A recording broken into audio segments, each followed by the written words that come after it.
औज़ुबिल्लाहिमिनश्शैतानिर्रजीम बिस्मिल्लाहिर्रहमानिर्रहीम।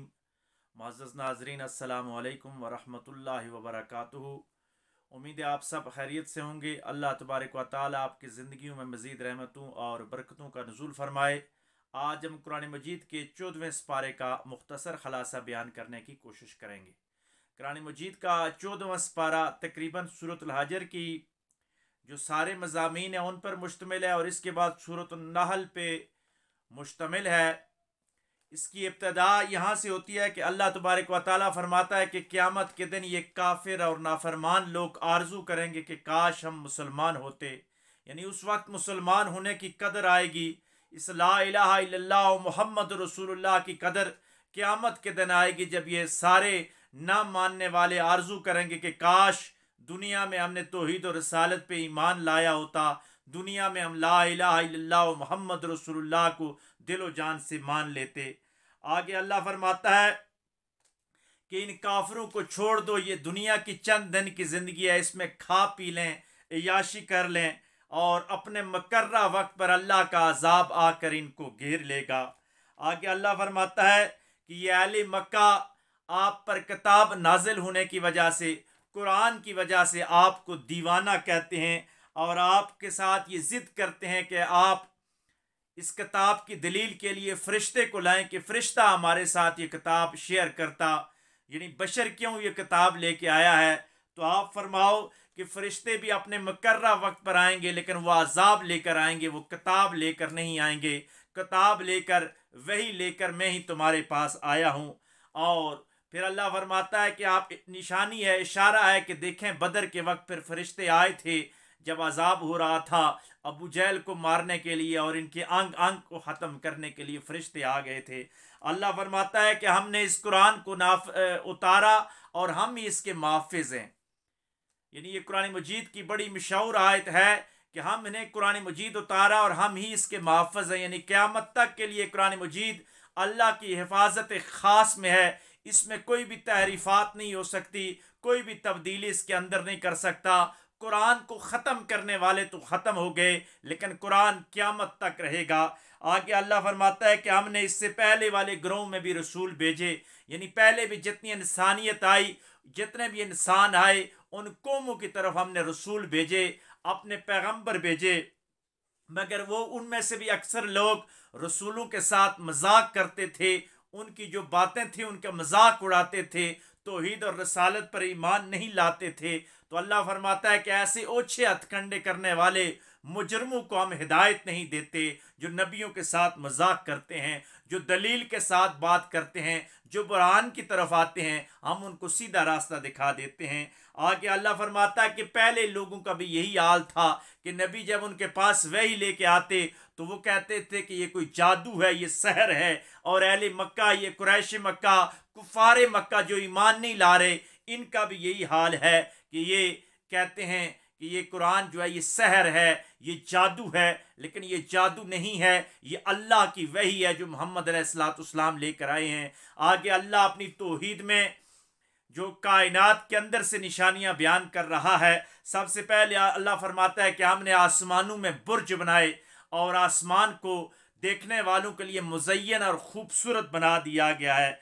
और आगे अल्लाह फरमाता है कि ये शयातीन आसमां की तरफ जाने की कोशिश करते हैं, लेकिन फरिश्ते इनको अंगारे डालते हैं और ये वापस आ जाते हैं। यहाँ पे इसकी तशरीह में मुफस्सिरीन ने फरमाया कि ये फरिश्तों की बातें सुनते हैं, जो जब इनको अंगारे पड़ते हैं तो ये वापस आ जाते हैं। ये आधी बातें आके निजूमियों को बताते हैं और वो निजूमी आधा सच और आधा झूठ मिलाकर लोगों को बयान करते हैं। इसीलिए ऐसे बातों पे जाना, गैर शरी लोगों के पास जाना, बुरे फ़ाल निकालना और ऐसे लोगों के पास जाना, ये इस्लाम में पसंदीदा अमल नहीं है, बल्कि इस्लाम ने इसको मना किया है। आगे अल्लाह फरमाता है कि ज़मीन को मौजू बछाना बना दिया गया है। ये ज़मीन बछा दी गई है, कहीं ये कोसार हैं, कहीं ये पठवार है, कहीं ये मैदान है, कहीं इसके अंदर पहाड़ हैं, कहीं रेत है, कहीं ज़रखेज़ ज़मीन है, कहीं बंजर है, कहीं दरिया है। अल्लाह कहता है कि हर चीज़ को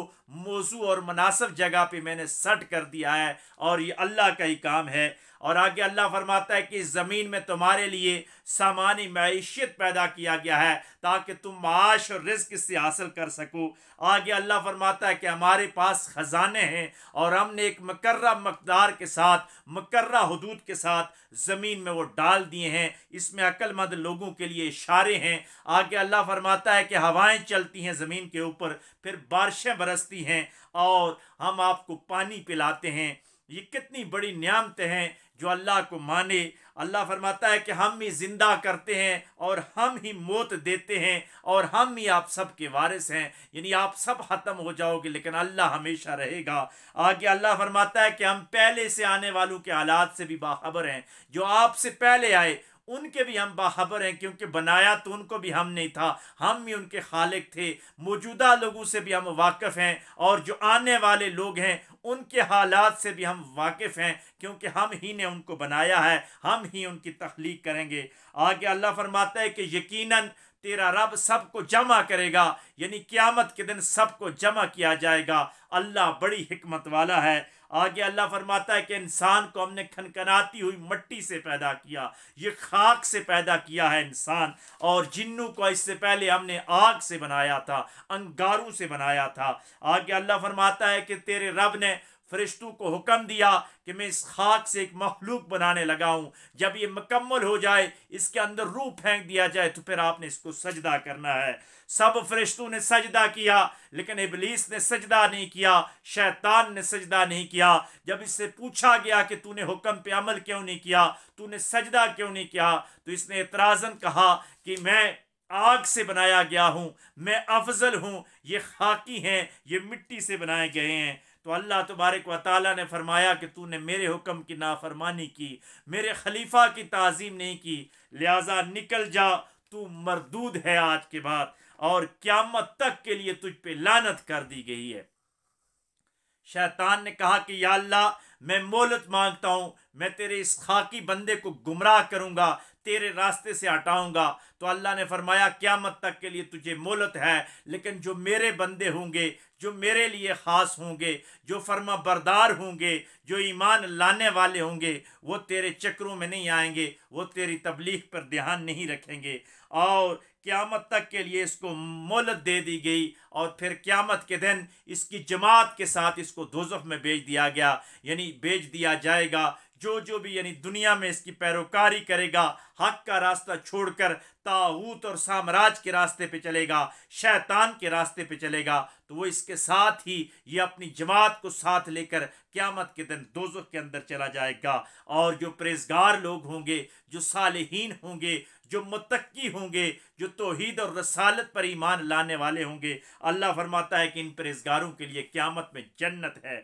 और आगे अल्लाह फरमाता है कि जन्नत की जो सबसे बड़ी नियामत है कि अल्लाह का दीदार होगा और इनके दिलों से कुदूरतें निकाल दी जाएंगी। यानी अहले जन्नत के अगर दिलों में कोई रंजिश थी दुनिया में, लेकिन वहाँ जाके ये कुदूरतें निकाल दी जाएंगी, वहाँ हमेशा का सुकून आ जाएगा, सुकून वाली जगह होगी। आगे अल्लाह फरमाता है कि बता दो मेरे बंदों को कि मैं माफ़ फरमाने वाला गफूर और रहीम हूँ।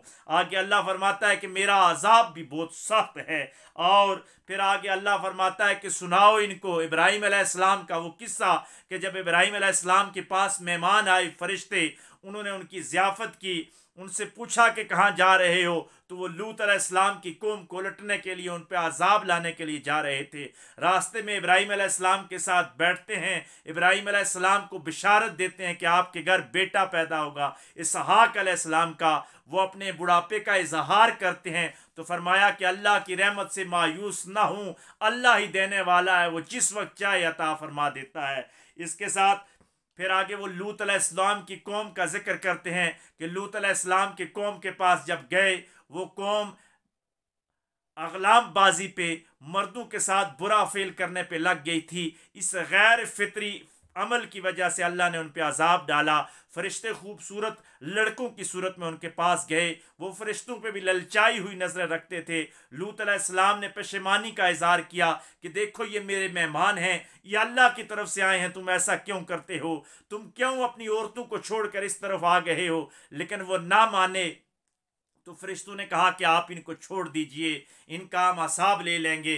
आप रात के पिछले पैर आप और आपके मानने वाले एक अलग रास्ते पे चल पड़ना जो सुकून वाला रास्ता होगा, दूसरी बस्ती में चले जाना, और आपकी बीवी जो इन नाफरमानों के रास्ते पर है और बाकी लोग जो नाफरमान हैं इनका हिसाब होगा। फिर आसमानों से कंकर आते हैं और ये सारे के सारे तबाह बर्बाद हो जाते हैं। आगे अल्लाह अहले मदियन का जिक्र करता है और साथ ही शुएब अलैहिस्सलाम की कौम का जिक्र करता है, यानी अहले मदियन सालेह अलैहिस्सलाम और शुएब अलैहिस्सलाम कि इनकी तरफ भी हमने हिदायत का पैगाम भेजा, लेकिन इनमें से भी बहुत कम लोग हक की तरफ आए, बाकियों के लिए अजाब आए। सालेह अलैहिस्सलाम ने अल्लाह की निशानी ऊँटनी के साथ गुस्ताखियाँ की, पैगम्बर के हुक्म को तोड़ दिया तो अल्लाह तबारक व तआला ने उनको भी अजाब में मुब्तला फरमाया। आगे अल्लाह फरमाता है कि आसमान और ज़मीन अल्लाह की तदबीर के साथ कायम हैं और क़यामत ज़रूर आएगी अपने मखसूस वक्त के ऊपर। और आगे अल्लाह फरमाता है कि तेरा रब ही है जो सबको पैदा करने वाला है। फिर आगे अल्लाह बड़ी खूबसूरत बात फरमा रहे हैं कि हमने ये आपको ये 7 आयतों वाली सूरत अता की, ये हुज़ूर अलैहिस्सलाम को ख़ास अता हुई, जिसको सूरतुल फातिहा कहा जाता है। मुसलमानों, ये फातिहा बड़ी चीज़ है, नमाज में भी इसको पढ़ा करो, नमाज के बाद दुआ में भी इसको पढ़ा करो। कोई मरीज़ हो तो उस पर पढ़ कर दम किया करो, उसको शिफा आ जाएगी। आखिरत के लिए पढ़ो तो आखिरत अच्छी हो जाएगी, दुनिया के लिए पढ़ो तो दुनिया अच्छी हो जाएगी। जिस मकसद के लिए भी सूरह फातिहा में डूब कर आप पढ़ोगे, आपके मसाइल हल हो जाएंगे। आगे अल्लाह फरमाता है कि काफिरों की दुनियावी तरक्की में आप परेशान ना होना, इनका आखिरत में कोई हिस्सा नहीं है।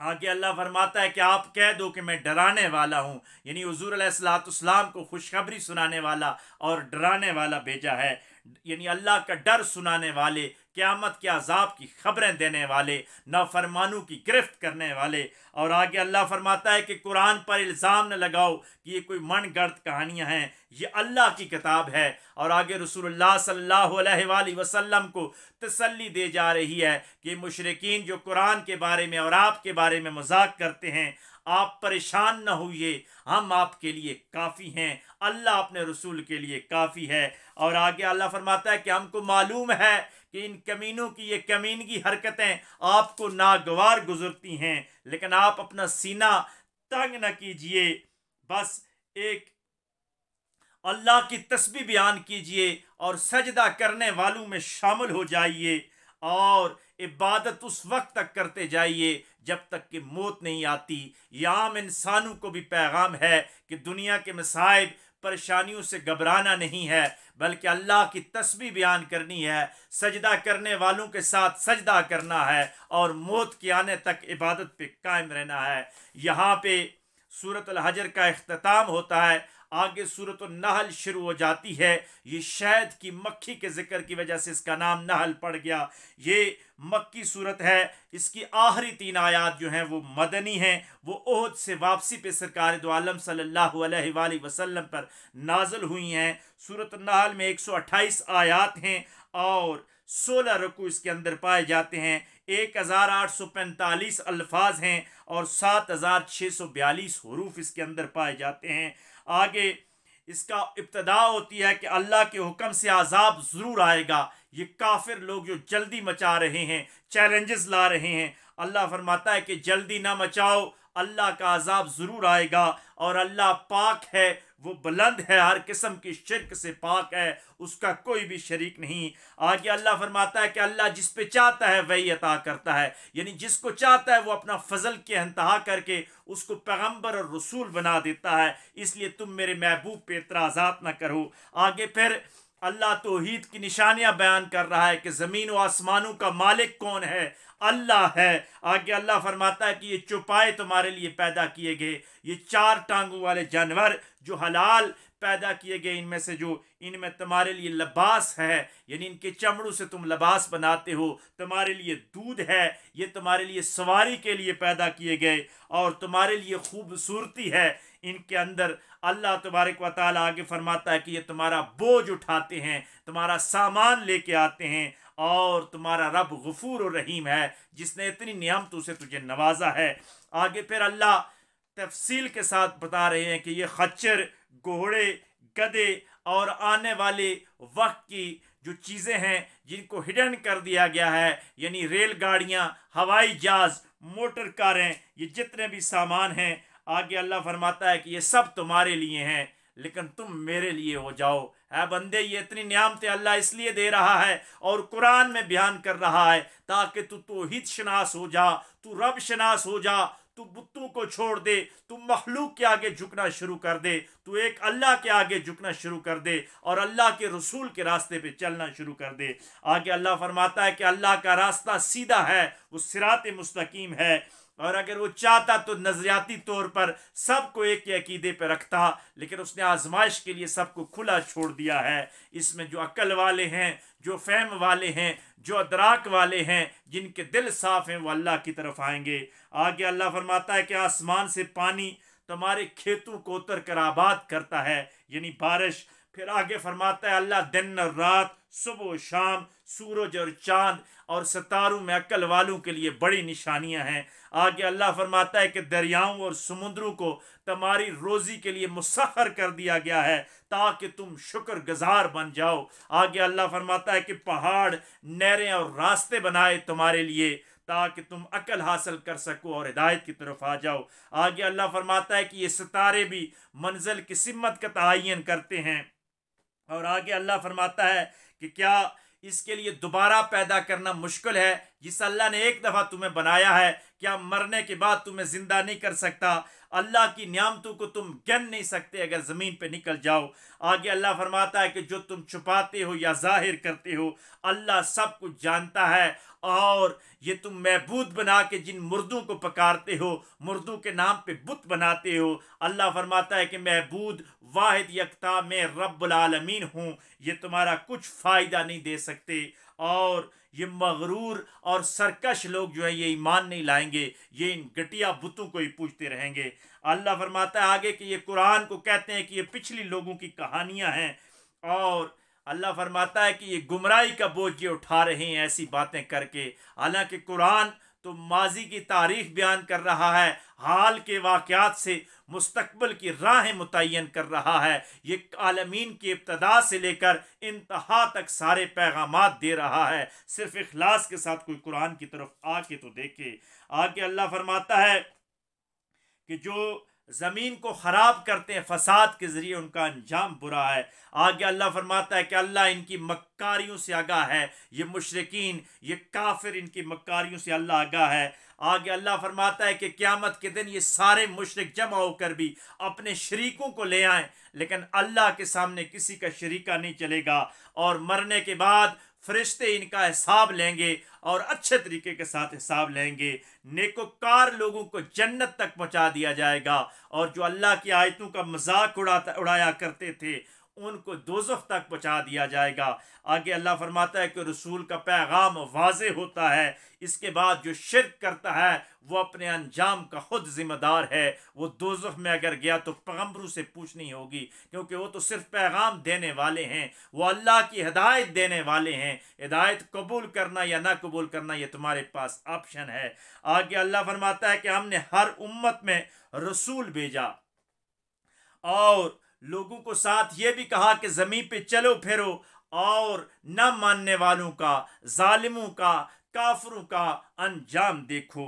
आगे अल्लाह फरमाता है कि अल्लाह के लिए कोई भी मुश्किल नहीं कि वो किसी को मारे और किसी को ज़िंदा करे, ये उसका इख्तियार है, और असाब लेना भी उसके लिए कोई मुश्किल नहीं। आगे अल्लाह फरमाता है कि कुन मैं कहता हूँ हो जा और फयाकून हो जाता है। आगे अल्लाह माजरीन के सब्र और उनके लिए दुनिया और आखिरत, उनके सब्र की तारीफ़ और दुनिया और आखिरत में उनके बुलंद मकाम की खुशखबरी सुना रहा है। आगे अल्लाह फरमाता है कि हमने सिर्फ मर्द ही रसूल बनाकर भेजे हैं। कायनात में यहाँ से ये साबित होता है कि औरत कोई भी रसूल बन के नहीं आई, ये भी अल्लाह की ख़ास हिकमतें हैं। लेकिन यहाँ से औरतें दिल छोटा ना करें कि इस्लाम औरतों को हुकूक नहीं देता। आप देखें, औरतें नबी और रसूल बन के तो नहीं आई, लेकिन हर नबी और हर रसूल की वालदा औरत ही हुआ करती थी। यानी नबी ना, लेकिन नबियों की वालदा होकर औरतें गुजरी हैं। औरतों का अपना एक बहुत बड़ा मुकाम है। आगे अल्लाह फरमाता है कि अगर तुम नहीं जानते तो अहले ज़िक्र के पास चले जाओ, क्योंकि जो ज़िक्र करते हैं वही आलिम होते हैं। अल्लाह को वही याद करते हैं जो उसके ज़िक्र से और जो उसके इल्म से आशना होते हैं। आगे अल्लाह फरमाता है कि दलाइल के साथ ये कुरान उतारा है ताकि तुम गौर व फिक्र करो, तदब्बर करो, तफक्कर करो। आगे अल्लाह फरमाता है कि इनको अजाब का शऊर ही नहीं है, ये शऊर नहीं रखते, लेकिन अजाब बहुत जल्द आके रहेगा। और आगे अल्लाह फरमाता है कि ये दुनिया को दाएं से बाएं देखना शुरू कर दें तो बहुत सारी हकीकतें इन पे वाज़ेह हो जाएंगी। आगे अल्लाह फरमाता है कि फरिश्ते तकब्बर नहीं करते बल्कि वो सजदा करते हैं, तुम फरिश्तों पे इल्ज़ाम ना लाओ। और आगे अल्लाह फरमाता है कि अल्लाह के अलावा किसी और को महबूद ना बनाओ, और सब नियामतें अल्लाह ही की हैं। और आगे अल्लाह फरमाता है कि तकलीफ पे तुम चिल्लाते हो और तकलीफ जब ख़त्म कर दी जाती है फिर तुम शिर्क की तरफ चले जाते हो। आगे अल्लाह फरमाता है कि ये झूठ की इनसे ज़रूर पूछ होगी, ये जो अल्लाह पे झूठ बांधते हैं, नबियों पे झूठ बांधते हैं, फरिश्तों पे झूठ बांधते हैं। और आगे अल्लाह फरमाता है इन मुशरिकीन की बातें कि देखो, कह रहे हैं कि फरिश्ते अल्लाह की बेटियां हैं।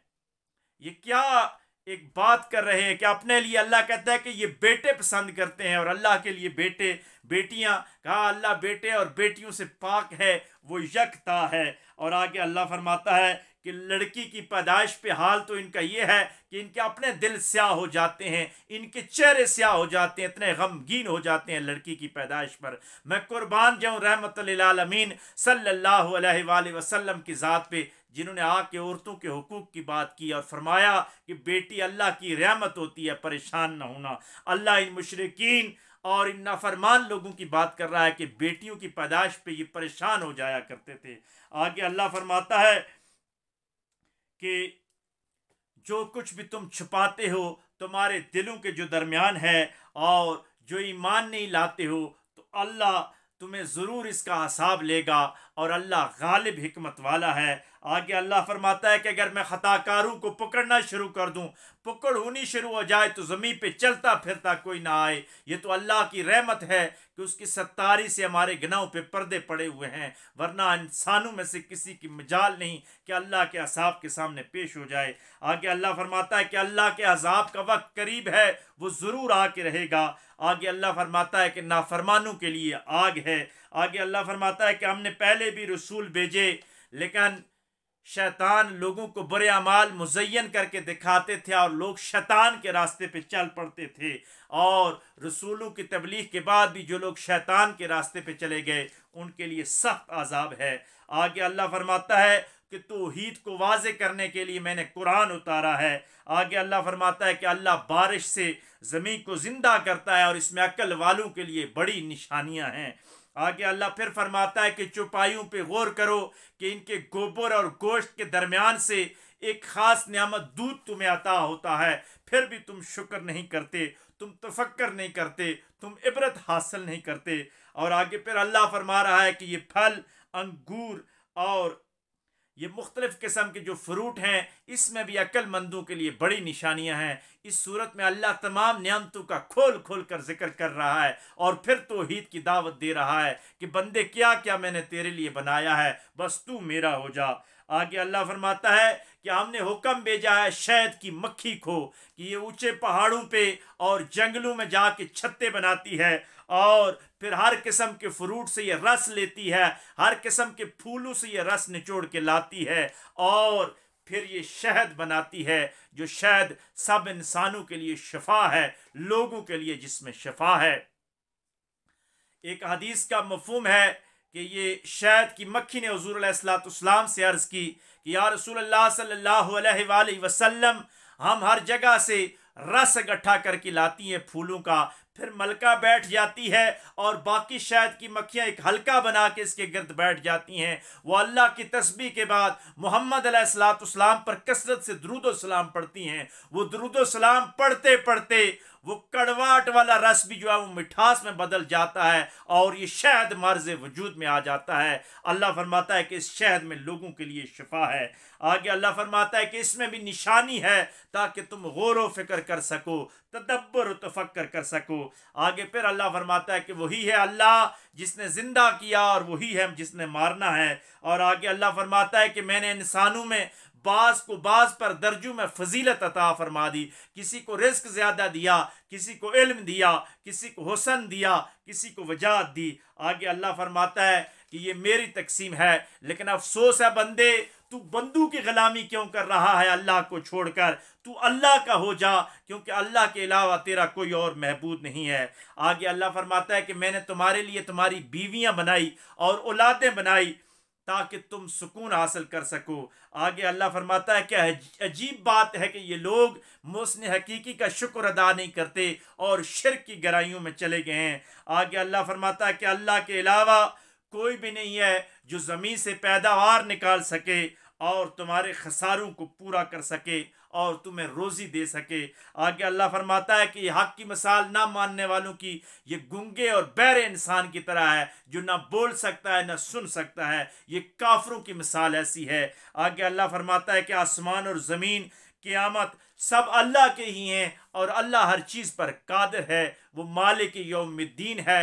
वलिल्लाहि समावाति वल अर्ज़, आसमानों और ज़मीन के अंदर जो कुछ है सब का मालिक वही है। आगे अल्लाह फरमाता है कि अल्लाह ने माओं के पेटों से तुम्हें पैदा किया और तुम्हें कान, आँखें और दिल दिए ताकि तुम शुक्रगुजार बन सको। है मुसलमानों, एक एक बाल का हम शुक्र अदा नहीं कर सकते। अल्लाह हमें शुक्र करने की तौफीक अता फरमाए।